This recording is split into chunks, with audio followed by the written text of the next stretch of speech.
Assalamu alaikum, grade 1. Take out your The Science Vector book and open your page number 52. Today we are starting unit 8 and our topic is sound. What is sound? Sound is made up of vibrations or sound waves that we can hear. These sound waves are formed by objects vibrating.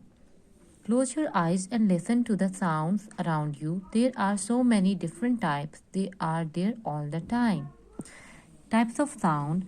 Some sound are hard to hear, for example, the sound of horns. Some sound are easy to hear, for example, doorbell. Some sounds make you feel good, like music.